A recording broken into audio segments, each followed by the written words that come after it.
తెలంగాణ చరిత్ర సంస్కృతిలో భాగంగా ఈరోజు మనము తెలంగాణలో ప్రజా చైతన్య వ్యాప్తి అనే సబ్జెక్టులో భాగంగా గత ఎపిసోడ్లో ఆంధ్ర మహాసభల గురించిన సమాచారం వివరించడం జరిగింది. ఈ ఎపిసోడ్లో సారస్వత పరిషత్తు, ఆంధ్ర సారస్వత పరిషత్తు అనేది తెలుగు భాషాభివృద్ధి కొరకు ఎప్పుడు ఏర్పడింది, దాని వివరాలు మిగిలిన అంశాల గురించి వివరిస్తాను. సారస్వత పరిషత్తు అనేది 1942-43 సంవత్సరాల్లో ఏర్పడింది. 1943 సంవత్సరం మే 26వ తేదీన హైదరాబాద్లోని రెడ్డి హాస్టల్లో సురవరం ప్రతాపరెడ్డి, మాడపాటి హనుమంతరావు, బోరుగుల రామకృష్ణారావు, కాళోజీ నారాయణరావు, గడియారం రామకృష్ణ శర్మ మొదలైన ప్రముఖులు సమావేశమై నిజాం రాష్ట్ర ఆంధ్ర సారస్వత పరిషత్తును అనే సంస్థను ఏర్పాటు చేశారు. దీనికి మొట్టమొదటి అధ్యక్షుడు లోకనంది శంకరనారాయణ, కార్యదర్శి బిరుదు వెంకట శేషయ్య. మరి ఆంధ్ర సారస్వత పరిషత్తు ఎందుకు ఏర్పడింది, దాని లక్ష్యాలు ఏంటి అనే విషయానికి వస్తే, మొట్టమొదటి లక్ష్యం ఏంటంటే ప్రజల్లో మాతృభాషాభిమానాన్ని పెంచడం. రెండోది, గ్రామాల్లో రాత్రి పాఠశాలలు ఏర్పాటు చేసి వయోజనులకు విద్యను నేర్పడం. తర్వాత మూడోది, వయోజనులు, స్త్రీలు, బాలురు, వృద్ధులు సులభంగా రాయగలిగిన పరీక్షలు నిర్వహించి మాతృభాష పట్ల వారికి ఆసక్తి కలిగించడం, అంటే తెలుగు భాషలో వారికి తెలుగు భాషా కోర్సులను ప్రవేశపెట్టడం అనే లక్ష్యంగా ఏర్పడింది ఈ సంస్థ. తర్వాత విద్యార్థుల కొరకు పాఠ్య ప్రణాళిక అనేది తయారు చేసి పరీక్షలు నిర్వహించడం అనేది మరొక లక్ష్యం. తర్వాత ఐదవది ఏంటంటే ఉత్తమ గ్రంథాలకు పారితోషికాన్ని ఇవ్వడం, అంటే ఎవరైతే మంచి గ్రంథాలు పుస్తకాలు రచించారో వారిని ప్రోత్సహిస్తూ వారికి పారితోషికం ఇవ్వడం లక్ష్యాలుగా, ఈ మొదలైన లక్ష్యాలుగా ఆంధ్ర సారస్వత పరిషత్ అనేది మొదలైంది. 1943 సంవత్సరంలో ప్రారంభమైంది.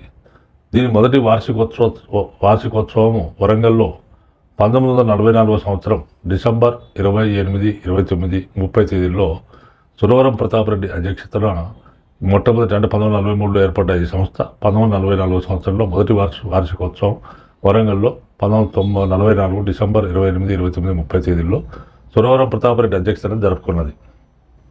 1944 సంవత్సరము జూలై 18, 19 తేదీలో దీంట్లో మరి ఈ కోర్సులు చేయాలంటే ప్రవేశ పరీక్ష నిర్వహించడం జరిగింది. దీనికి సంబంధించిన మొట్టమొదటిసారి ప్రవేశ పరీక్ష నిర్వహించారు. 1949 ఈ సంస్థ ఈ విధంగా కొనసాగుతూ తెలుగు భాషాభివృద్ధికి పాటుపడింది. 1949 సంవత్సరంలో నిజాం రాష్ట్ర అను పదాలను తొలగించారు. అంతకుముందు నిజాం రాష్ట్ర సారస్వత పరిషత్ అనేది ఉండేవి. 1949 సంవత్సరంలో నిజాం రాష్ట్ర అను పదాలను తొలగించి ఆంధ్ర సారస్వత పరిషత్తుగా దీని పేరును మార్చడం జరిగింది. ఆంధ్ర సారస్వత పరిషత్తుకు దేవులపల్లి రామానుజరావు తన జీవితాంతం విశేష కృషి చేశాడు. ఈ సంస్థ అభివృద్ధికి ఎనలేని సేవ చేశాడు దేవులపల్లి రామానుజరావు. తర్వాత ఈ విధంగా ఆంధ్ర సారస్వత పరిషత్తు అనే సంస్థ తెలుగు భాషాభివృద్ధికి తెలంగాణ ప్రాంతంలో విశేషమైన కృషిని చేసింది. తెలుగు భాష పట్ల ప్రజల్లో అభిమానం కలిగేటట్లు తెలుగు భాష పూర్వ వైభవాన్ని సాధించడం జరిగింది. సాహిత్య పరిషత్తో పాటు ఇతర సాహితీ సంస్థలు కూడా ఈ కాలంలో ఉండేవి. మనకు ఇతర సాహితీ సంస్థల్లో మనకు ఒకటి సాధన సమితి అనే సంస్థను 1931 సంవత్సరం హైదరాబాద్లో స్థాపించడం జరిగింది. తర్వాత రెండో సంస్థ విజ్ఞాన వర్ధిని పరిషత్తును 1941 సంవత్సరంలో హైదరాబాద్లో స్థాపించారు. తర్వాత మూడో సంస్థ తెలుగు భాషా సమితి అనే సంస్థను 1943 సంవత్సరంలో హైదరాబాద్లో స్థాపించారు. ఈ సంస్థలను కూడా తెలుగు భాషాభివృద్ధికి పాటుపడ్డాయి. మరి సాహిత్యోద్యమం, వివిధ తెలంగాణ కవులు తమ రచనల ద్వారా ప్రజల్లో చైతన్యం కలిగించి వారిని పోరాటానికి సిద్ధం చేశారు. అంటే ఈనాటి వివిధ తెలంగాణ కవులు అనేక రచనలు చేశారు. తమ పుస్తకాలు రచించి నిద్రాణమైన తెలంగాణ జాతిని, మరి నిజాం నిరంకుశ ఉక్కుపాదం కింద ఉన్న తెలంగాణ వారిని తమ రచనల ద్వారా చైతన్యపరిచి వారిని స్వాతంత్ర పోరాటానికి సిద్ధం చేసిన ఘనత సాహిత్యోద్యమానికి దక్కుతుంది. తర్వాత ఈ కాలంలో వివిధ సాహిత్య సంస్థలు, వివిధ సాహిత్య సంస్థలు నేను చెప్పిన సంస్థలన్నీ కూడా అనేక పుస్తకాలను వాళ్ళు ప్రచురించి తెలుగు సాహిత్యాభివృద్ధికి వాళ్ళు విశేషమైన కృషి చేయడం జరిగింది. మనకు ఈనాటి ప్రముఖ కవులు ఉన్నారు. ప్రముఖ కవులు వారు రచించిన రచనలను మనం తీసుకున్నట్లయితే చందాల కేశవదాసు అనే కవి 1911 సంవత్సరంలో కనకతార అనే నాటకము రచించాడు. ఆయనే ఆధునిక నాటక రచనకు పునాది వేసిన ఘనత చందాల కేశవదాస్కు దక్కుతుంది. ఇదే ప్రశ్న గతంలో మనకు అనేక సార్లు అడగబడింది. తర్వాత రత్నమాంబ దేశాయి అనే ఆమె 1900 మహిళా కవయిత్రి. 1913 సంవత్సరంలో ఆమె హితబోధిని అనే గ్రంథాన్ని రచించింది. ఆమె హితబోధిని గ్రంథాన్ని రచించి తాను రచించిన హితబోధిని గ్రంథంలో డిసెంబర్ సంచికలో స్త్రీలు విద్యలోను కవిత్వంలోని రాణించడానికి సిద్ధం కావాలని ఆమె పేర్కొన్నది. ఆమె స్త్రీ విద్య పట్ల ఆసక్తిని ప్రదర్శించింది. తను రచించిన హితబోధిని గ్రంథంలో స్త్రీలు విద్యలోను కవిత్వంలో రాణించాలని సిద్ధం కావాలని ఆమె స్త్రీలను ప్రోత్సహిస్తూ ఆమె రచించింది. తర్వాత తెలంగాణలో ఆర్య సమాజం ప్రభావంతో పాశం నారాయణ రెడ్డి అనే కవి దయానంద సరస్వతి జీవిత చరిత్ర అనే గ్రంథాన్ని బుర్రకథ రూపంలో రాశాడు. తర్వాత మరొక గ్రంథం పేరు త్యాగమూర్తులు. తర్వాత సదాశివరెడ్డి పద్యకావ్యాన్ని కూడా రచించాడు. మరి ఆర్య సమాజం మరి బ్రహ్మాండమైన ప్రభావం తెలంగాణ ప్రాంతంలో చూపించింది. పాశం నారాయణ రెడ్డి అనే కవి దయానంద సరస్వతి అంటే ఆర్య సమాజ స్థాపకుడైన దయానంద సరస్వతి జీవిత చరిత్రను బుర్రకథ రూపంలో రచించాడు. తర్వాత మిగిలిన గ్రంథాలు కూడా ఆయన రచించాడు. దానిలో త్యాగమూర్తులు, తర్వాత సదాశివరెడ్డి అనే పద్యకావ్యం కూడా రచించాడు. అంటే మనకి పుస్తకాలు కవుల గురించి మనకు అనేక పరీక్షల్లో వస్తున్నాయి, అభ్యర్థులు గమనించగలరు. తర్వాత తెలంగాణ సంస్కృతి ఉద్యమంలో భాగంగా అనేక సాహిత్య సంస్థలు ఈ కాలంలో స్థాపించబడ్డాయి. ఈ విధంగా స్థాపించబడిన మొదటి సాహిత్య సంస్థ సాహితీ మేఖల. దీన్ని అంబటిపూడి వెంకటరత్న శాస్త్రి 1936 సంవత్సరంలో నల్గొండలో స్థాపించాడు. ఈ సంస్థ మనకు ఉన్న అనేక గ్రంథాలను ప్రచురించింది. ఈ ప్రచురించిన గ్రంథాలు వారి కవుల వివరాలకు వెళ్తే మనకు ఉన్న అంజయ్య రచించిన నీలగిరి కవుల సంచికను ప్రచురించింది మొదటిసారిగా. తర్వాత దాశరథి రచించిన అగ్నిధార, తర్వాత పులిజాల గోపాలరావు రచించిన ఖడ్గతిక్కన, తర్వాత అంబలిపూడి వెంకటరత్నం రచించిన తర్కభాష మొదలైన గ్రంథాలను మనకు ఈ సాహితీ మేఖల అనే సంస్థ ప్రచురించింది. ఈ విధంగా తెలుగు భాషకు అభివృద్ధికి ఈ సాహితీ మేఖల విశేషమైన కృషి చేసింది. తర్వాత మనకు నెక్స్ట్ వచ్చేసి మరొక సంస్థ పేరు సాధన సమితి. సాధన సమితి అనే సాహిత్య సంస్థను 1939 సంవత్సరంలో బూరుగుల రంగనాథరావు, తర్వాత భాస్కర భట్ల కృష్ణారావు, తర్వాత వెల్దుర్తి మాణిక్యరావు మొదలైన వారు స్థాపించారు. ఈ సంస్థ ముఖ్య ఉద్దేశం ఏంటంటే యువ రచయితలను ప్రోత్సహించడము, తర్వాత కథలు, గేయాలు మొదలైన వాటిని ప్రోత్సహించే లక్ష్యంతో ఈ సంస్థ వెలిసింది. ఇది సాధన సమితి. యువ రచయితలను ప్రోత్సహించడం, కథలు, గేయాలు మొదలైన వాటిని ప్రోత్సహించే లక్ష్యంతో ఈ సంస్థ వెలిసింది. ఈ సంస్థ వెంకటరమణయ్య రచించిన భోజరాజు అనేది పద్యకావ్యాన్ని, తర్వాత భోగి నారాయణమూర్తి రచించిన పరీక్ష చదువు అనే కథా విభాగాన్ని కథలను, తర్వాత దేవులపల్లి రామానుజరావు రచించిన నవ్య కవితా నీరాజనము అనే పేరున ఉన్న వ్యాసాలను, ఈ మొదలైన వీటన్నింటిని కూడా ఈ సంస్థ సాధన సమితి ప్రచురించింది. ఈ పుస్తకాలన్నింటినీ కూడా ప్రచురించింది. తర్వాత మరొక సంస్థ విజ్ఞానవర్ధిని పరిషత్. విజ్ఞానవర్ధిని పరిషత్తును సురవరం ప్రతాపరెడ్డి 1941 సంవత్సరం నవంబర్ 11వ తేదీన స్థాపించాడు. ఈ సంస్థ సురవరం ప్రతాపరెడ్డి రచించిన మృత్యు సిద్ధాంతం, రామాయణ విశేషాలు, ఆంధ్ర ప్రతాపరుద్ర యశోభూషణం వంటి గ్రంథాలను ప్రచురించింది. అంటే ఈ విజ్ఞానవర్ధిని పరిషత్ అనే సంస్థ ఈ గ్రంథాలన్నింటినీ కూడా ప్రచురించడం జరిగింది. రావినారాయణ రెడ్డి నవ్య సాహితీ సమితిని స్థాపించాడు. కాళోజీ నారాయణరావు వైతాళిక సమితి అనే సంస్థను స్థాపించాడు. తర్వాత నిఘంటువులను, శాసనాలను, జీవిత చరిత్రలను వీరందరూ కూడా తెలుగు భాషలో అభివృద్ధి చేయాలని అనుకున్నారు. మనకు ఇతర సాహిత్య సంస్థలతో పాటు ఆంధ్ర సారస్వత పరిషత్ అనే సంస్థ కూడా అనేక గ్రంథాలను ప్రచురించింది. అంటే కవులను ప్రోత్సహించే లక్ష్యంతో తెలుగు భాషాభివృద్ధి కొరకు ఆంధ్ర సారస్వత పరిషత్ అనేక గ్రంథాలను ప్రచురించింది. ఈ సంస్థ ప్రచురించిన గ్రంథాల్లో మనకు ప్రముఖ కవి అయిన సురవరం ప్రతాపరెడ్డి రచించిన ఆంధ్రుల సాంఘిక చరిత్రను ప్రచురించింది. అదేవిధంగా సూర్యనారాయణ శాస్త్రి రచించిన కావ్యాలంకార సంగ్రహము, దివాకర్ల వెంకటావధాని రచించిన సాహిత్య సోపానాలు, రాళ్లపల్లి అనంత కృష్ణ శాస్త్రి రచించిన శాలివాహన గాథ సప్తసతిసారము, తర్వాత నెక్స్ట్ కవి కృష్ణశాస్త్రి రచించిన పల్లె పదాలు, శ్రీల పౌరాణిక పాటలు, అంటే కృష్ణశాస్త్రి పల్లె పదాలు, శ్రీల పౌరాణిక పాటల 2 గ్రంథాలు రచించాడు. తర్వాత దేవులపల్లి రామానుజరావు రచించిన మన దేశం, తర్వాత గడియారం రామకృష్ణ శర్మ రచించిన వీరగాథలు, ఆదిరాజు వీరభద్రరావు రచించిన మిఠాయి చెట్టు. ఈ గ్రంథంపై నేను చెప్పిన గ్రంథాలన్నీ కూడా ఆంధ్ర సారస్వత పరిషత్తు ప్రచురించి కవులను ప్రోత్సహించడం కాక తెలుగు భాషాభివృద్ధికి ఈ సంస్థ పాటుపడింది. వీరి రచనలే కాకుండా ఇంకా అనేక మంది తెలంగాణ కవులు తమ పాటల ద్వారా కూడా ప్రజలను చైతన్యవంతులను చేశారు. అంటే ఈ రచనలన్నీ కూడా తెలంగాణ ప్రజలను వాళ్ళు చైతన్యం నింపడానికి పనికొచ్చాయి. తర్వాత తెలంగాణ సమాజం అనేది బాగా వెనుకబడి ఉండేది. తర్వాత ఓ పక్క పెట్టి తర్వాత నిజాం నిరంకుశత్వము, మరోపక్క భూస్వాముల వెట్టి చాకిరి కింద నలిగిపోయి ఉన్న తెలంగాణ సమాజాన్ని మేల్కొల్పడానికి ఈ పుస్తకాలన్నీ కూడా ఉపకరించాయి. వీరి రచనలే కాకుండా ఇంకా అనేక మంది తెలంగాణ కవులు కూడా తమ పాటల ద్వారా ప్రజలను చైతన్యవంతులను చేసి స్వాతంత్రోద్యమం వైపు నడిపించడం జరిగింది. తర్వాత మరికొంతమంది కవులు వారు రచించిన పాటలు, చాలా ఇంపార్టెంట్ కవులు ఉన్నారు ఇక్కడ. వారు రచించిన పాటలు మనకి ఎగ్జామినేషన్ వ్యూలో చాలా వరకు చాలా ప్రశ్నలు గతంలో అడిగారు, అభ్యర్థులు జాగ్రత్తగా గమనించగలరు.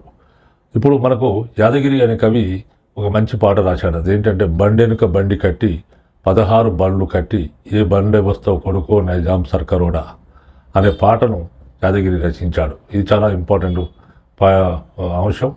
తర్వాత మరొక కవి సుద్దాల హనుమంతు అనే కవి పసులగాసే పోరగాడ పాలు మరిసి ఎన్నాళ్ళయిందో అనే పాటను ఆయన రచించాడు. తర్వాత ఈ 2 పాటలు కూడా ఈ కాలంలో మనకు గతంలో అనేక పరీక్షల్లో వచ్చిన ప్రశ్నలుగా వచ్చాయి. తర్వాత మరో కవి తిరునగరి అనే కవి సై గోపాలరెడ్డి నీవు నిలిచావు ప్రాణాలుండి అంటూ స్మృతి గీతాలు రచించాడు. తర్వాత సుంకి సత్యనారాయణ అనే కవి కష్టజీవి అనే గ్రంథాన్ని బుర్రకథ రూపంలో రచించాడు. తర్వాత మరొక కవి బొల్లి ముంత శివరామకృష్ణ అనే కవి మృత్యుంజయులు అనే గ్రంథాన్ని 1947 సంవత్సరంలో రచించాడు. లక్ష్మీకాంత మోహన్ అనే కవి సింహ గర్జన అనే గ్రంథాన్ని 1950లో రచించాడు. తర్వాత కాంచనపల్లి చిర వెంకటరామారావు అనే కవి అరుణ రేఖలు అనే గ్రంథాన్ని 1955 సంవత్సరంలో రచించాడు. తర్వాత రావిళ్ళ వెంకటరామారావు అనే కవి మాతృగీతం 1954లో రచించాడు. ఇవన్నీ కూడా వివిధ కవులు రచించిన గ్రంథాలు, తెలుగు భాషలో రచించిన గ్రంథాలు. తర్వాత తెలంగాణలోనే మొట్టమొదటి నవలను తడకమల్ల కృష్ణారావు కంబుకందర చరిత్ర అనే నవల, తెలంగాణలోని మొదటి నవల ఎవరు రచించారంటే తడకమల్ల కృష్ణారావు రచించాడు. ఈయన రచించిన కంబుకందర చరిత్ర అనేది తెలంగాణలో వచ్చిన మొట్టమొదటి నవలగా భావించవచ్చు. తెలంగాణ సాహిత్యంలో లోక మలహరి రాసిన జగ్గని ఇద్దే అనే నవల దళిత జీవితానికి అద్దం పట్టింది. అంటే ఆనాటి దళితుల యొక్క స్థితిగతులు ఏ విధంగా ఉండేవి, దళితులు ఎలాంటి అస్పృశ్యత అంటరానికి గురయ్యారు, వారి సామాజిక స్థితిగతుల గురించిన అంశాలను మనకు లోక మలహరి అనే కవి తాను రచించిన జగ్గని ఇద్దే అనే నవలలో ఆయన కళ్ళకు కట్టినట్టు వర్ణించడం జరిగింది. గొల్లపూడి నారాయణరావు రచించిన తెలుగు గడ్డ నవల తెలంగాణ ప్రజల దయనీయ జీవితాలను కళ్ళకు కట్టింది. మరి తెలంగాణ గడ్డ అనేది గొల్లపూడి నారాయణరావు అనే కవి రచించాడు. ఇది తెలంగాణ ప్రజల ఆనాటి వారి యొక్క జీవితం ఏ విధంగా గ్రామీణ వాతావరణంలో ఒక పక్క నిజాం నియంతృత్వం, మరోపక్క రజాకారుల ఆగడాలు, మరోపక్క భూస్వాముల యొక్క అరాచకాలు, వారి బానిస జీవితం గడిపారు. తెలంగాణ ప్రజలు చాలా దయనీయమైన జీవితాన్ని గడిపారు. వారి దయనీయమైన జీవితాన్ని కళ్ళకు కట్టినట్టు వర్ణించిన వాడు గొల్లపూడి నారాయణరావు. ఆయన రచించిన తెలుగు గడ్డ నవలలో ఆయన వర్ణించాడు. తర్వాత ఇటీవల కాలంలో తిరునగరి రామాంజనేయులు రచించిన సంఘం అనే గ్రంథం, తర్వాత కందిమల్ల ప్రతాపరెడ్డి రచించిన బందూక్, తర్వాత ముదిగంటి సుజాతారెడ్డి రచించిన రథచక్రాలు, ఇవన్నీ కూడా తెలంగాణ ఇతివృత్తంతో వచ్చిన నవలలు. అంటే తెలంగాణలో ఉన్న పరిస్థితులను వివరించిన నవలలు ఇవన్నీ కూడా మనం చెప్పవచ్చు. తెలంగాణలో మొదటి చారిత్రక నవల బద్దిరాజు రామచంద్రరావు రచించిన రుద్రమదేవి. ఇది అంటే అంతకుముందు తొలి నవలగా చెప్పడం జరిగింది. ఇదో చారిత్రక నవలగా మనం భావించవచ్చు. వదిరాజు రామచంద్రరావు రచించిన రుద్రమదేవి అనేది మొట్టమొదటి చారిత్రక నవలగా చెప్తారు. తర్వాత దాశరథి రంగాచార్యులు నవలలు ఆయన జనపదము అనే నవల 1976 సంవత్సరం రచించాడు.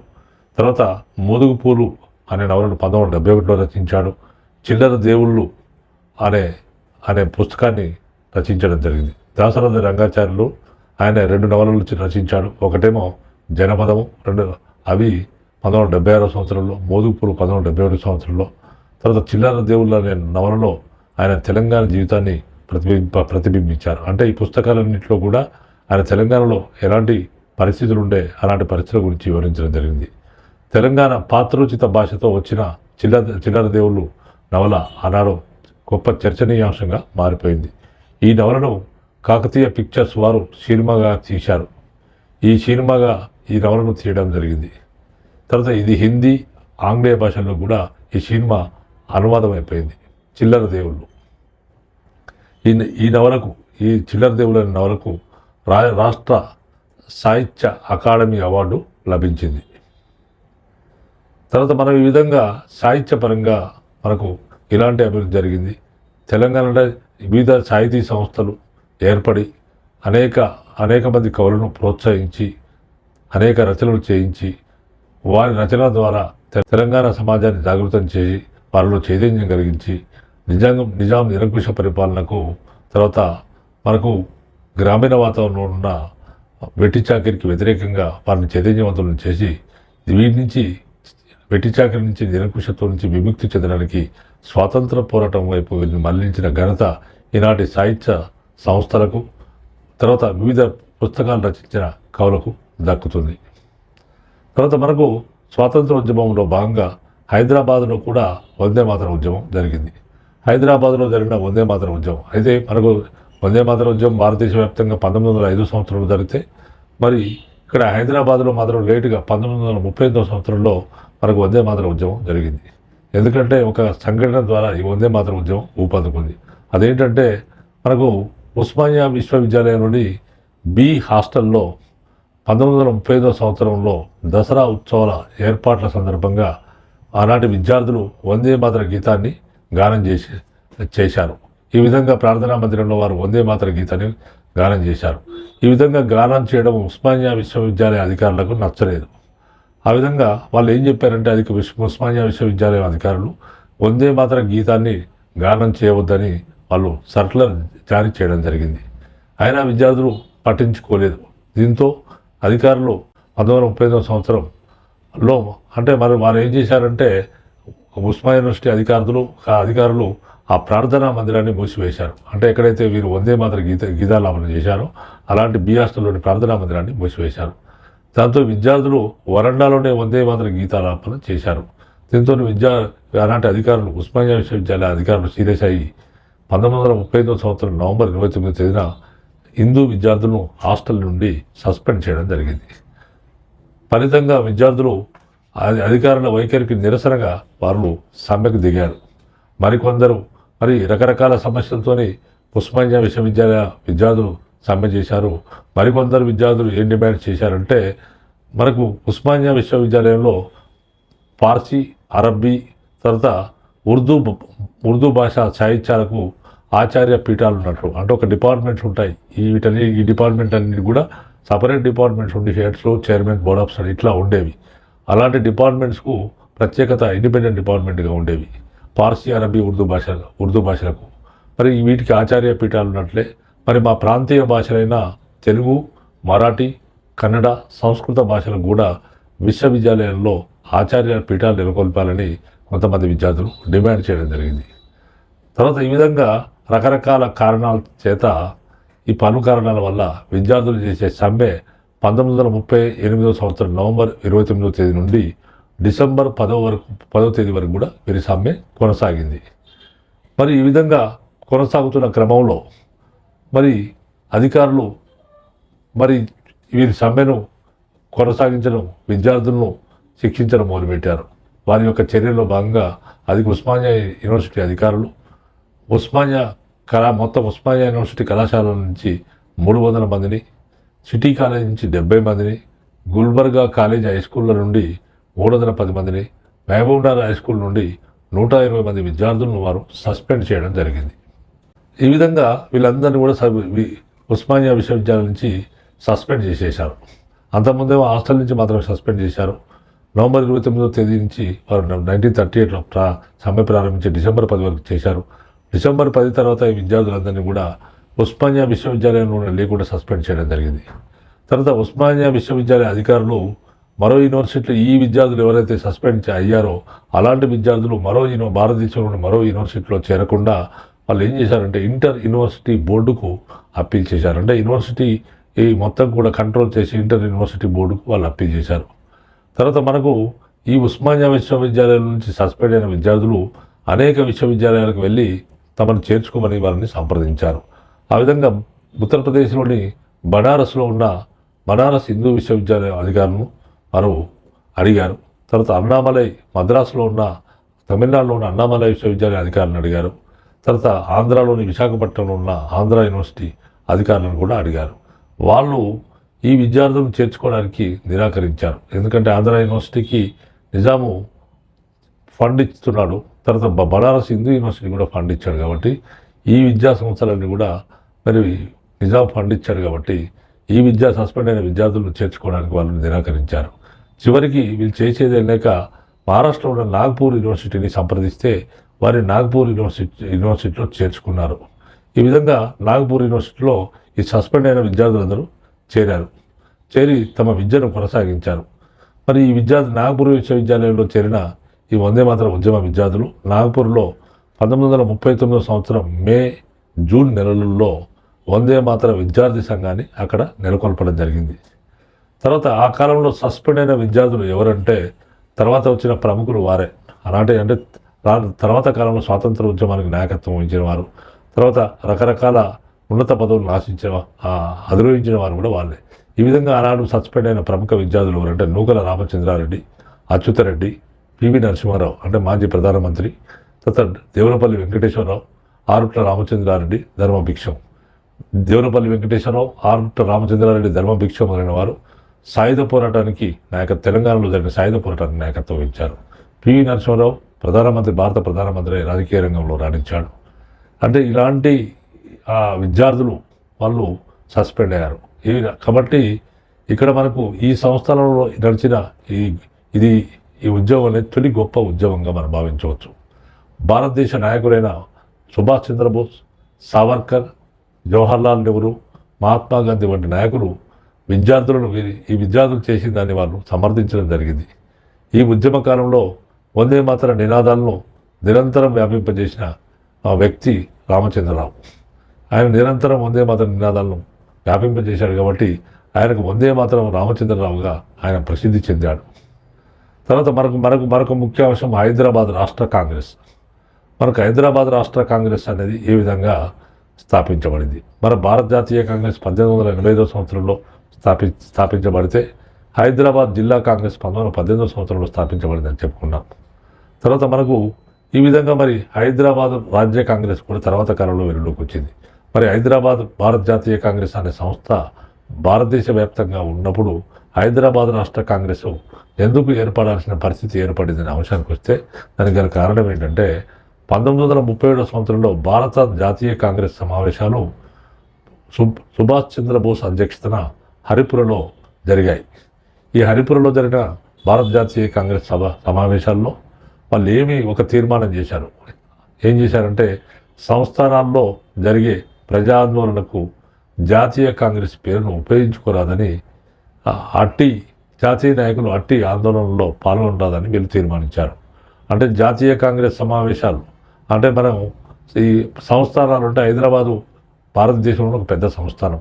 మొత్తం భారతదేశ వ్యాప్తంగా 500 పైన సంస్థానాలు ఉంటే హైదరాబాద్ సంస్థానమే చాలా పెద్దది.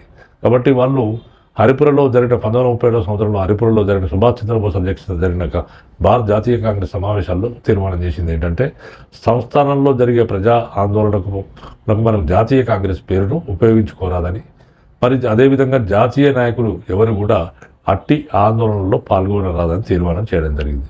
ఈ విధంగా భారత జాతీయ కాంగ్రెస్ను ఉపయోగించుకోరాదన్నప్పుడు ఇక ఆల్టర్నేటివ్ ఏముంది? కాంగ్రెస్ అనే సంస్థను సంస్థానాల్లో కూడా స్థాపించాల్సిన ఆవశ్యకత ఏర్పడింది. అందుకే హైదరాబాద్ రాష్ట్ర కాంగ్రెస్ అనేది 1935 సంవత్సరం జనవరి 29వ తేదీన నెలకొల్పబడింది. అలాంటి ప్రముఖ నాయకుడైన హైదరాబాద్ స్వాతంత్రోద్యమ నాయకుడైన రామానంద తీర్థ 1935 సంవత్సరం జూన్ 9వ తేదీన ఒక తాత్కాలిక కమిటీని ఏర్పరిచి అందులో 1200 మంది సభ్యులను చేర్పించాడు. 1938 సంవత్సరం సెప్టెంబర్ 9వ తేదీన స్టేట్ కాంగ్రెస్ సభ నిర్వహించాలని తీర్థ తెలిపాడు. ఆ విధంగా మరి ఆయనే ఈ విధంగా నెలకొల్పబడ్డ ఈ కాంగ్రెస్ సంస్థకు 1935 సంవత్సరం సెప్టెంబర్ 9వ తేదీన ఒక స్టేట్ కాంగ్రెస్ సభను నిర్వహించాలని ఈ రామానంద తీర్థ నిర్ణయించడం జరిగింది. ఆ విధంగా ఈ విధంగా సెప్టెంబర్ 9వ తేదీన మరి స్టేట్ కాంగ్రెస్ సభ నిర్వహించాల్సి ఉన్నది. అయితే ఇదే సందర్భంలో 1935 సంవత్సరం ఒకరోజు ముందు సెప్టెంబర్ 8వ తేదీనే హైదరాబాదు రాజ్య ప్రధానమంత్రి అయిన అక్బర్ హైదరీ ఈ స్టేట్ కాంగ్రెస్ను పుట్టక ముందే ఆయన నిషేధించడం జరిగింది. ఆ విధంగా పుట్టక ఒకరోజు ముందే, అంటే కార్యవర్గ సమావేశం ఉన్న ఒకరోజు ముందే దాన్ని నిషేధించడం జరిగింది. అంటే మరి ప్రభుత్వం ఎందుకు నిషేధించింది, దానికి గల కారణం ఏం చెప్పిందంటే హైదరాబాదు కాంగ్రెస్ రాజ్య కాంగ్రెస్ అనేది ఒక మత సంస్థ అని వాదించింది. ఈ విధంగా మరి వీళ్ళు ఎంత చెప్పినప్పుడు కూడా హైదరాబాద్ రాష్ట్ర ప్రభుత్వం వినలేదు. ఎందుకంటే కాంగ్రెస్ అనేది ఒక మత సంస్థ కాబట్టి మేము దీన్ని నిషేధించామని చెప్పారు. ఆ విధంగా హైదరాబాద్ రాజ్య ప్రధానమంత్రికి కానీ ఆనాటి అధికారులకు కానీ మరి హైదరాబాదు రాజ్య కాంగ్రెస్ సంబంధించిన అనేక మంది నాయకుల మధ్య అనేక సార్లు చర్చలు జరిగినప్పటికీ కూడా వారు హైదరాబాద్ రాజ్య కాంగ్రెస్ సంస్థను వాళ్ళు ఒప్పుకోలేదు, దానిపైన ఉన్న నిషేధాన్ని తొలగించలేదు. తర్వాత చేసేది ఏం లేక హైదరాబాద్ రాజ్యంలో ఉన్న ఆనాటి ప్రముఖ నాయకులు ఏం చేశారంటే దీనికోసం సత్యాగ్రహం చేయడం జరిగింది. కాంగ్రెస్ను పైన ఉన్న నిషేధాన్ని తొలగించాలని సత్యాగ్రహం హైదరాబాద్లో చేశారు. ఆ విధంగా సత్యాగ్రహం చేసినప్పుడు ఒక కార్యవర్గాన్ని ఏర్పాటు చేశారు. ఇలాంటి కార్యవర్గానికి అధ్యక్షుడు ఎవరంటే గోవిందరావు నానల్, కార్యదర్శి రామకృష్ణ దూత్. దాంట్లో ఈ కార్యవర్గంలో సభ్యులు ఎవరంటే రావి నారాయణ రెడ్డి, జనార్దన్ రావు దేశాయ్, తర్వాత శ్రీనివాసరావు బోరీకర్, వీళ్ళు కార్యవర్గ సభ్యులుగా ఉన్నారు. మరి గతంలో ఈ ప్రశ్న వచ్చింది, హైదరాబాద్ కార్యవర్గానికి మొట్టమొదటి అధ్యక్షుడు ఎవరంటే అనే ప్రశ్న మనకు, అంటే సత్యాగ్రహ ఉద్యమానికి హైదరాబాద్ రాష్ట్ర కాంగ్రెస్ కార్యవర్గానికి మొట్టమొదటి అధ్యక్షుడు ఎవరంటే అనే ప్రశ్న మన గతంలో అడిగారు. దానికి ఎవరు ఆన్సర్ ఏంటంటే గోవిందరావు నానాల్. తర్వాత మనము ఈ విధంగా సత్యాగ్రహ కార్యవర్గం ఏర్పడి వాళ్ళు సత్యాగ్రహంలో 18 జట్లుగా విడిపోయారు. ఈ కార్యవర్గ సభ్యులు 18 జట్లుగా విడిపోయి 400 ఈ 18 జట్లలో 400 మంది సభ్యులు ఈ సత్యాగ్రహంలో పాల్గొన్నారు. ఈ జట్లకు 18 మంది నాయకులు నియమించబడ్డారు. 18 మంది డిక్టేటర్లు నియమించబడ్డారు. అంటే ఒక్కొక్క జట్టుకు ఒక డిక్టేటర్ అంటే నాయకుడు నియమించబడ్డాడు. ఈ విధంగా 18 జట్లుగా 400 మంది సత్యాగ్రహం చేశారు, 400 మంది పాల్గొన్నారు. ఈ విధంగా ఏర్పడిన దాంట్లో మొదటి డిక్టేటర్ స్వామి రామానంద తీర్థ, మరి చివరి డిక్టేటర్ ఈ సత్యాగ్రహ ఉద్యమానికి కాశీనాథరావు వైద్య. అనేక చర్చల తర్వాత కాలంలో సత్యాగ్రహం తర్వాత అనేక చర్చల తర్వాత ఆనాటి హైదరాబాద్ రాజ్య ప్రధాని అయిన చటారి నవాబ్ హైదరాబాద్ స్టేట్ కాంగ్రెస్పై ఉన్న నిషేధాన్ని 1946 సంవత్సరం ఏప్రిల్లో తొలగించాడు.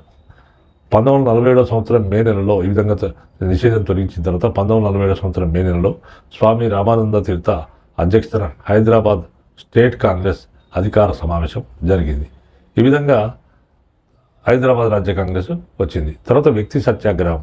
రామానంద తీర్థ సేవాగ్రామకు ప్రముఖ స్వాతంత్రోద్యమ నాయకుడైన రామానంద తీర్థ సేవాగ్రామకు పోయి అక్కడ ఉన్న మహాత్మా గాంధీ అనుమతి తీసుకొని హైదరాబాద్లో వ్యక్తిగత సత్యాగ్రహం చేయాలనే ఉద్దేశంతో మహాత్మా గాంధీ అనుమతి తీసుకొని హైదరాబాద్కు చేరుకొని 1940 సంవత్సరం సెప్టెంబర్ 11వ తేదీన ఆయన వ్యక్తిగత సత్యాగ్రహం చేశాడు. దీంతో ఆయనను ప్రభుత్వం అరెస్ట్ చేసింది. ఈయనతో పాటు హీరాలాల్ కోటేచా ప్రాణేశాచార్య, మోతిలాల్ మంత్రి, తర్వాత శ్రీనివాసరావు హవల్దార్, తర్వాత దేవరంబాయి చౌహాన్, అచ్యుతరావు దేశపాండే తదితరులు కూడా ఈ సందర్భ వ్యక్తిగత సత్యాగ్రహంలో ఉద్యమం చేసి అరెస్ట్ కావడం జరిగింది. భారతదేశ వ్యాప్తంగా క్విట్ ఇండియా ఉద్యమం జరిగింది. ఈ క్విట్ ఇండియా ఉద్యమంలో హైదరాబాద్ సంస్థానంలో కూడా క్విట్ ఇండియా ఉద్యమం జరిగింది. మహాత్మా గాంధీ క్విట్ ఇండియా ఉద్యమానికి బొంబాయిలో తీర్మానం చేశారు. మరికి మహాత్మా గాంధీ అంటే ప్రముఖ స్వాతంత్ర నాయకుడైన హైదరాబాద్ స్వాతంత్ర నాయకుడు స్వామి రామానంద తీర్థ మహాత్మా గాంధీ అనుమతి తీసుకున్నాడు హైదరాబాద్ సంస్థలలో క్విట్ ఇండియా ఉద్యమం చేయడానికి. ఈయనను ఈ విధంగా అనుమతి తీసుకొని ఆయన హైదరాబాద్కు బయలుదేరాడు. ఈయనను వస్తుంటే నాంపల్లి రైల్వే స్టేషన్లో ప్రభుత్వం నిర్బంధించింది. తర్వాత పండిత నరేంద్రజీ, తర్వాత హరిశ్చంద్ర హేడా, తర్వాత విమలాబాయి మేల్కోటే, తర్వాత రామాచార్, తర్వాత వందే మాతరం రామచంద్రరావు, కృష్ణ దూబే అంటే సింగరేణి ట్రేడ్ యూనియన్ లీడర్లు వీళ్ళందరూ కూడా ఈ క్విట్ ఇండియా ఉద్యమ సందర్భంగా అరెస్ట్ కావడం జరిగింది. తర్వాత పరిషత్తు కార్యదర్శి మహారాష్ట్ర పరిషత్ 1937 సంవత్సరంలో ఏర్పడిందని గత ఎపిసోడ్లో చెప్పడం జరిగింది. మహారాష్ట్ర పరిషత్ కార్యదర్శి గోవిందదాస్ షెరాఫ్ను ఔరంగాబాద్లో డెటిన్యూగా ప్రభుత్వం నిర్బంధించింది. హైదరాబాద్లోని బ్రిటిష్ రెసిడెన్సీ భవనం మీద మరి పద్మజా నాయుడు అనే ప్రముఖ హైదరాబాద్ నాయకురాలు భారత జాతీయ జెండాను భారత జాతీయ జెండా అప్పటికి రాలేదు కాబట్టి హైదరాబాద్లోని బ్రిటిష్ రెసిడెన్సీ కోటిలో ఉన్న హైదరాబాద్లోని బ్రిటిష్ రెసిడెన్సీ భవనం మీద కాంగ్రెస్ జెండాను ఆనాటి ప్రముఖ నాయకురాలైన పద్మజా నాయుడు ఎగరవేసినందుకు గాను ప్రభుత్వం ఆమెను నిర్బంధించింది. తర్వాత అరుణ ఆసఫ్ అలీ అనే మా నాయకురాలు ఆమె హైదరాబాద్లో రహస్యంగా పర్యటించి క్విట్ ఇండియా ఉద్యమాన్ని ఏ విధంగా ఆమె రహస్య పర్యటన ద్వారా వ్యాపింపజేసింది. ప్రజల్లో నిజాం నిరంకుశ భావనలు ప్రజల్లో నిజాం పట్ల తీవ్ర వ్యతిరేకత ఉండేది కాబట్టి ప్రజల్లో నిజాం నిరంకుశ వ్యతిరేక భావాలను తొలగించడానికి కోసము బీబీసీలో బ్రిటిష్ బ్రాడ్కాస్టింగ్లో పనిచేస్తున్న ప్రొఫెసర్ రస్బ్రూక్ విలియమ్స్ను నిజాం హైదరాబాద్ పిలిపించాడు. మరి నిజాం వ్యతిరేకంగా ప్రజల్లో నానాటికి వ్యతిరేకత పెళ్లిబూకుతుంది కాబట్టి దీన్ని తగ్గించడానికి ఆయన వ్యతిరేక భావాలను తొలగించడానికి ఆనాటి నిజామైన ఉస్మాన్ అలీ ఖాన్ బ్రిటిష్ బ్రాడ్కాస్టింగ్ కార్పొరేషన్లో పనిచేస్తున్న న్యూస్ వార్తా సంస్థలో పనిచేస్తున్న ప్రొఫెసర్ రస్బ్రూక్ విలియమ్స్ అనే ప్రముఖుని హైదరాబాద్కు నిజాం పిలిపించడం జరిగింది. ఈ విధంగా పిలిపించి రస్బ్రూక్ చేత ఆయన ఒక స్టేట్మెంట్ ఇప్పించాడు. అదేంటంటే రస్బ్రూక్ ఇండియా ప్రజల వల్లే హైదరాబాద్ ప్రజలు కూడా రాజకీయ స్వేచ్ఛను పౌర హక్కులను అనుభవిస్తున్నారన్న విషయాన్ని చెబుతూ ఈ రస్బ్రూక్ అనేక వ్యాసాలు రాసి వాటిని వేరు పత్రికల్లో జర్నల్స్లో ప్రచురించారు. బ్రిటిష్ వారు ప్రత్యక్షంగా భారతదేశాన్ని పరిపాలిస్తున్న ప్రాంతాల్లో మంచి స్వేచ్ఛా స్వాతంత్రాలు ఉండేవి. నిజాం పరిపాలనతో పోల్చుకుంటే చాలా బెటర్గా మేలుగా బ్రిటిష్ ఇండియా ఉండేది. కాబట్టి మన రస్బ్రూక్ ఏం చేశాడు, మన ప్రొఫెసర్ నిజాం ఉస్మాన్ అలీ ఖాన్ పిలిపించి బీబీసీలో పనిచేసిన రస్బ్రూక్ని పిలిపించి మరి బ్రిటిష్ ఇండియాలో లెక్కని ఇక్కడ కూడా ప్రజలు స్వేచ్ఛా స్వాతంత్రాలు అనుభవిస్తున్నారని చెప్పించాడు. ఆ విధంగా రస్బ్రూక్ ఏం చెప్పాడంటే బ్రిటిష్ ఇండియాలో ఉన్న ప్రజల వల్లే హైదరాబాద్ ప్రజలు కూడా రాజకీయ స్వేచ్ఛను పౌర హక్కులను అనుభవిస్తున్నారనే విషయాన్ని ఒక అబద్ధ ప్రచారాన్ని ఆయన తన వ్యాసాల ద్వారా వేరు పత్రికల్లో జర్నల్స్లో ప్రచురింపజేశాడు.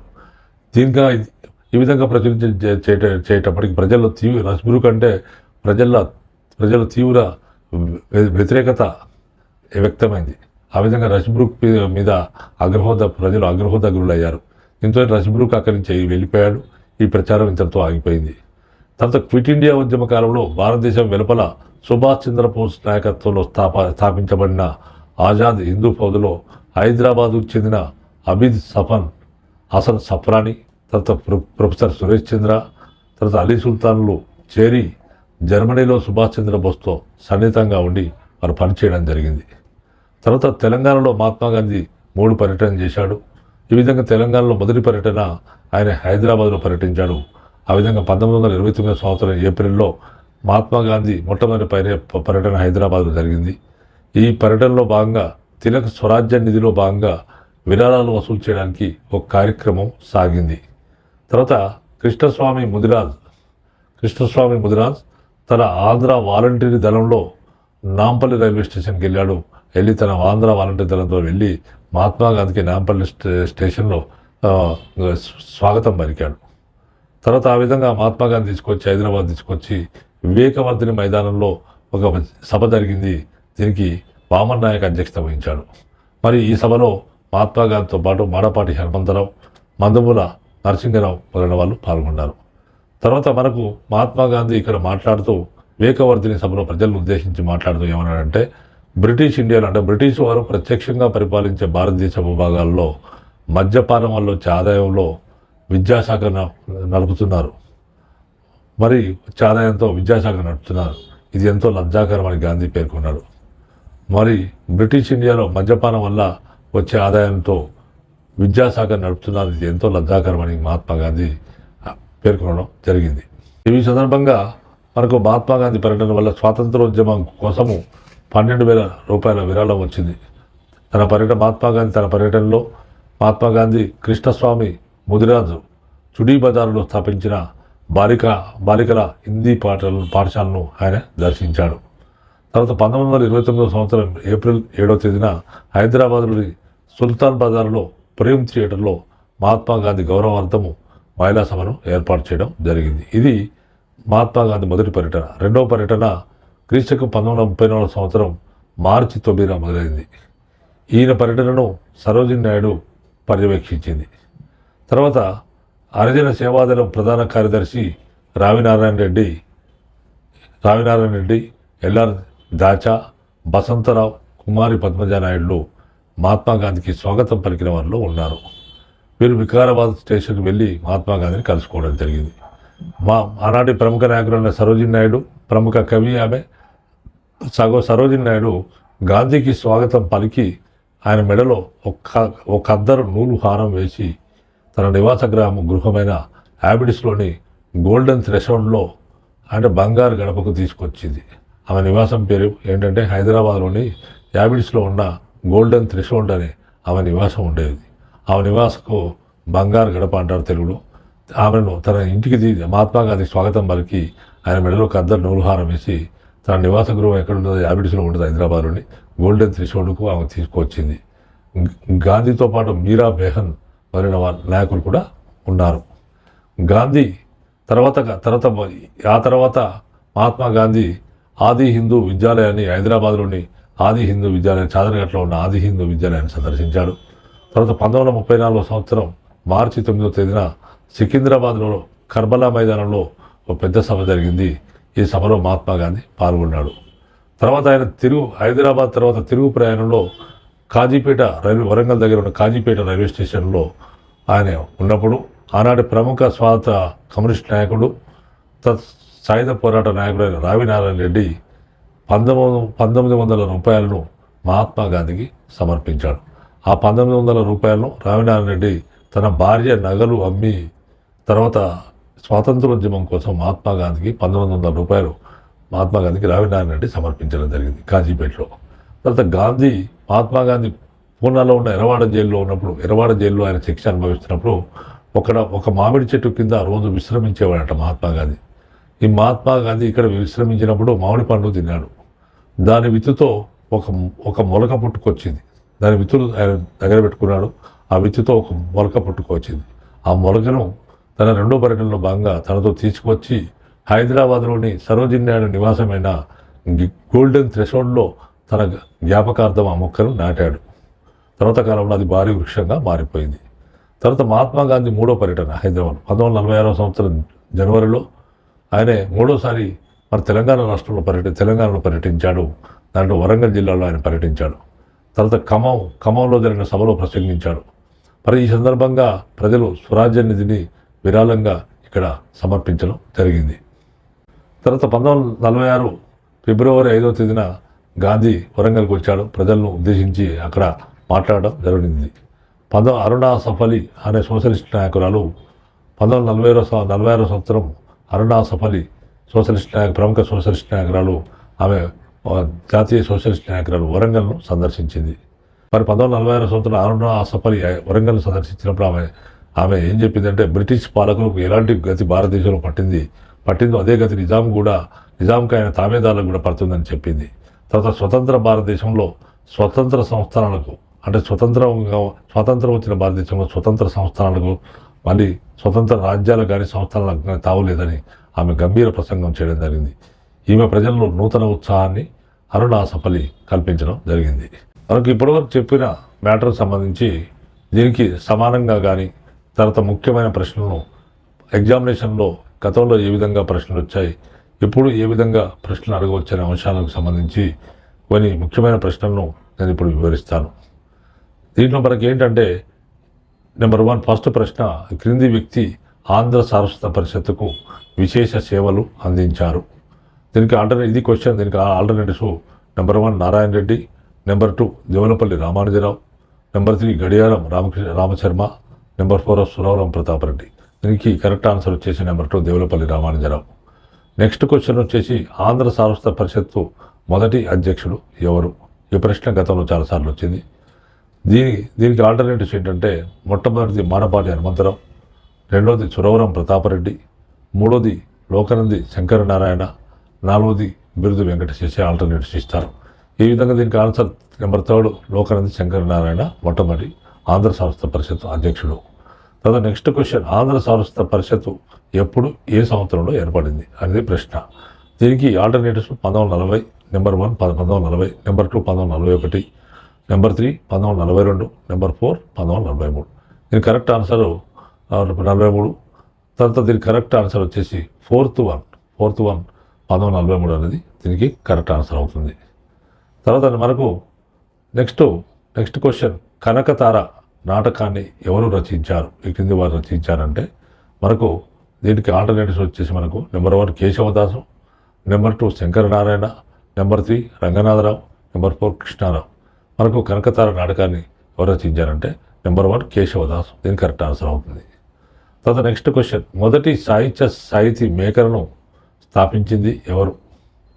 అంటే మొదటి సాహిత్య సంస్థ, తెలంగాణలో మొదటి సాహిత్య సంస్థ అయిన సాహితీ మేకర్ అనే సంస్థను ఎవరు స్థాపించారు అనే ప్రశ్న అడిగినప్పుడు మనకు number 1 Venkataratna Sastri, number 2 Narayana Reddy, number 3 Ratnamamba Desai, number 4 Gopalarao. దీని కరెక్ట్ ఆన్సర్ వచ్చేసి నెంబర్ 1 వెంకటరత్న శాస్త్రి. తర్వాత నెక్స్ట్ క్వశ్చన్, నీలగిరి సంచికను ఈ క్రింది వారు రచించారు. ఏ రచయిత రచించాడు అన్నప్పుడు దీనికి alternatives number 1 Gopalarao, number 2 Anjaiah, number 3 Ramanaiah, number 4 Narayanamurthy. దీని కరెక్ట్ ఆన్సర్ వచ్చేసి నెంబర్ 2 అంజయ్య. తర్వాత విజ్ఞాన వర్ధిని పరిషత్తును ఈ క్రింది వారు స్థాపించారు. దీనికి alternatives number 1 Suravaram Pratapareddy, number 2 Kaloji Narayanarao, number 3 Madapati Hanumantharao, number 4 Pulijala Rangarao. దీని కరెక్ట్ విజ్ఞానవర్ధిని పరిషత్తును ఎవరు స్థాపించారంటే దీని కరెక్ట్ ఆన్సర్ వచ్చేసి మనకు number 1 Suravaram Pratapareddy correct answer అవుతుంది. మిఠాయి చెట్టు గ్రంథ రచయిత ఎవరు? అంటే ఇక్కడ ఆల్టర్నేటివ్స్ ఇస్తారు. Number 1 Anantha Sastri, number 2 Veerabhadrarao, number 3 Hanumanthu, number 4 Yadagiri. దీని కరెక్ట్ ఆన్సర్ వచ్చేసి నెంబర్ 2 వీరభద్రరావు. తర్వాత బండెనక బండి కట్టి 16 బండ్లు కట్టి అనే పాట రచయిత ఎవరు? దీంట్లో కరెక్ట్ ఆన్సర్ మనకు ఆల్టర్నేటివ్స్ ఇస్తారు.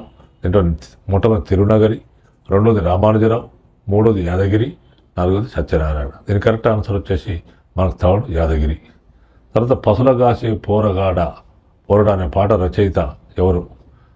అంటే పల్లెటూరి పిల్లవాడ పసులగాసి పోరగాడ అనే పాట రచయిత ఎవరు అనే ప్రశ్న మన గతంలో చాలాసార్లు అడిగారు. ఈ ప్రశ్నలో మనకు ఆల్టర్నేటివ్స్లో మనకు number 1 Yadagiri, number 2 Hanumanthu, number 3 Venkatrao, number 4 Ramakrishna. దీని కరెక్ట్ ఆన్సర్ నెంబర్ 2 హనుమంతు. తర్వాత నెక్స్ట్ క్వశ్చన్, ఈ క్రింది పుస్తకం తొలి తెలంగాణ నవలగా పరిగణించబడుతుంది. ఏది తొలి తెలంగాణ నవలగా ఏది పరిగణించబడుతుంది అనే ప్రశ్న అడిగారు ఇక్కడ. దీనికి ఏంటంటే alternatives number 1 Matrugeetham, number 2 Kashtajeevi, number 3 Kambukandhara, number 4 Arunarekhalu. ఇక్కడ కరెక్ట్ ఆన్సర్ నెంబర్ 3 కంబుకందర. తర్వాత నెక్స్ట్ క్వశ్చన్, తెలంగాణలో దళిత జీవితానికి అద్దం పట్టే జగ్గని ఇద్దే గ్రంథ రచయిత ఎవరు? అంటే ఇక్కడ మనకు ఆల్టర్నేటివ్స్ ఇస్తారు. నెంబర్ 1 శివరామకృష్ణ, నెంబర్ 3 లోక మలహరి, నెంబర్ 3 యాదగిరి, నెంబర్ 4 సంజీవుడు. మన కరెక్ట్ ఆన్సర్ వచ్చేసి నెంబర్ 2 లోక మలహరి. తర్వాత నెక్స్ట్ క్వశ్చన్, ఈ క్రింది నవల తెలంగాణ ప్రజల దయనీయ జీవితాలను కళ్ళకు కట్టి వర్ణించింది. దీనికి క్వశ్చన్ వచ్చినప్పుడు దీనికి answers alternatives number 1 Matrugeetham, number 2 Telangana, number 3 Modugu Poolu, number 4 Telugu గడ్డ. దీని కరెక్ట్ ఆన్సర్ వచ్చేసి 4th 1 తెలుగు గడ్డ. తర్వాత నెక్స్ట్ క్వశ్చన్, ఈ క్రింది పుస్తకం మొదటి చారిత్రక నవలగా ప్రసిద్ధి చెందింది? తెలంగాణలో మొట్టమొదటి చారిత్రక నవలగా ఈ క్రింది పుస్తకం ప్రసిద్ధి చెందింది అనేది ప్రశ్న. దీనికి ఆల్టర్నేటివ్స్ ఇస్తారు. నెంబర్ 1 రుద్రమదేవి, నెంబర్ 2 పద్మనాయకులు, నెంబర్ 3 చోడులు, తర్వాత నెంబర్ 4 చాళుక్య చరిత్ర. దీనికి కరెక్ట్ ఆన్సర్ నెంబర్ 1 రుద్రమదేవి. ఇది తెలంగాణ తొలి చారిత్రక నవల. తర్వాత నెక్స్ట్ క్వశ్చన్, తెలంగాణ పాత్రోచిత భాషతో వచ్చిన ఈ క్రింది నవలను సినిమాగా తీశారు. ఏ నవలను సినిమాగా తీశారు అంటే దీనికి ఆల్టర్నేట్స్ నెంబర్ 1 జనపదం, నెంబర్ 2 భూమి, నెంబర్ 3 తెలంగాణ, నెంబర్ 4 చిల్లర దేవుళ్ళు. దీనికి కరెక్ట్ ఆన్సర్ నెంబర్ 4 చిల్లర దేవుళ్ళు. తర్వాత నెక్స్ట్ క్వశ్చన్, హైదరాబాద్లో వందే మాతర ఉద్యమం ఈ క్రింది సంవత్సరంలో జరిగింది? దీనికి ఆల్టర్నేటివ్స్ నెంబర్ 1 1932, 1934, నెంబర్ 3 1936, నెంబర్ 4 1938. దీనికి correct answer 4th one 1938. Next question, Hyderabad రాష్ట్ర కాంగ్రెస్ ఎప్పుడు నెలకొల్పబడింది? దీనికి ఆల్టర్నేటివ్స్ ఏంటంటే number 1 1937 November 17, number 2 1937 December 28, next number 3 1938 జనవరి 25, తర్వాత నెంబర్ 4 1938 జనవరి 29. దీనికి 4th ఆన్సర్ కరెక్ట్ ఆన్సర్ 1938 జనవరి 29. తర్వాత మనకు నెక్స్ట్ క్వశ్చన్, హైదరాబాద్ రాష్ట్ర కాంగ్రెస్ కొరకు సత్యాగ్రహం చేసినప్పుడు దానికి అధ్యక్షత వహించింది ఎవరు? అంటే తొలి కార్యవర్గ సమావేశాన్ని అంటే తొలి కార్యవర్గాన్ని ఏర్పాటు చేశారు. ఎందుకంటే సత్యాగ్రహం చేయడానికి హైదరాబాద్ రాజ్య కాంగ్రెస్కు ఒక కార్యవర్గాన్ని ఏర్పాటు చేశారు. దానికి ఆయన మొట్టమొదటి అధ్యక్షుడు అని కూడా అంటారు. ఇటువంటి ప్రశ్న మన గతంలో చాలాసార్లు అడిగారు గ్రూప్ 2లో. తర్వాత హైదరాబాద్ రాష్ట్ర కాంగ్రెస్ కొరకు సత్యాగ్రహం చేసినప్పుడు దానికి అధ్యక్షుడు ఎవరు అన్నప్పుడు మనకు number 1 first Govindarao Nanan, number 2 Janardhan Rao Desai, number 3 Srinivasarao Borikar, number 4 Digambar Rao Bindu. దీని కరెక్ట్ ఆన్సర్ వచ్చేసి మనకు గోవిందరావు నానన్ ఫస్ట్ వన్.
హైదరాబాద్ రాష్ట్ర కాంగ్రెస్పై ఉన్న నిషేధాన్ని ఈ క్రింది సంవత్సరంలో తొలగించారు?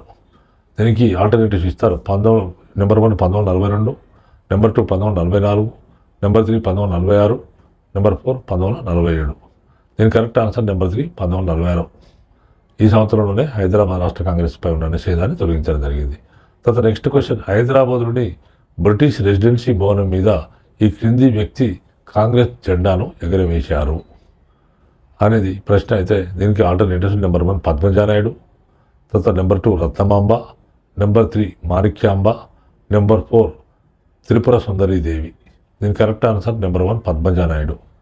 నెక్స్ట్ క్వశ్చన్ వచ్చేసి మనకు నిజాం అనుకూల వార్తలను ప్రచారం చేసిన ప్రొఫెసర్ రస్బ్రూక్ విలియమ్స్ ఈ క్రింది సంస్థలో పనిచేసేవాడు.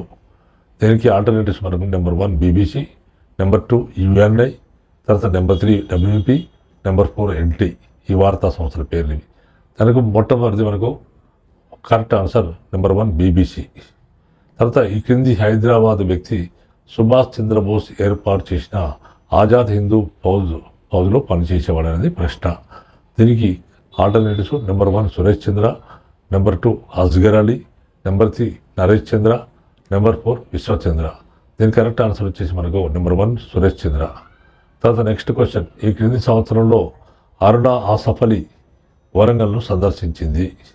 దీనికి alternatives number 1 1942, number 2 1944, number 3 1946, number 4 1947. తర్వాత మనకు దీని కరెక్ట్ ఆన్సర్ నెంబర్ 3 1946. తర్వాత నెక్స్ట్ క్వశ్చన్, గాంధీజీ హైదరాబాద్లోని ఈ క్రింది ప్రదేశంలో మామిడి మొక్కను నాటాడు. దీనికి alternatives first 1 golden threshold, number 2 Karbala మైదానం, నెంబర్ 3 పబ్లిక్ గార్డెన్, తర్వాత నెంబర్ 4 ఆది హిందూ భవన్. దీని కరెక్ట్ ఆన్సర్ వచ్చేసి నెంబర్ 1 గోల్డెన్ థ్రెషోల్డ్. అక్కడ ఆయన మామిడి మొక్కను నాటాడు. తర్వాత నెక్స్ట్ క్వశ్చన్, గాంధీజీ మొదటి హైదరాబాద్ పర్యటన ఈ క్రింది సంవత్సరంలో జరిగింది. దీనికి alternatives number 1 1924, number 2 1929, number 3 1933, number 4 1936. దీని కరెక్ట్ ఆన్సర్ వచ్చేసి నెంబర్ 2 1929.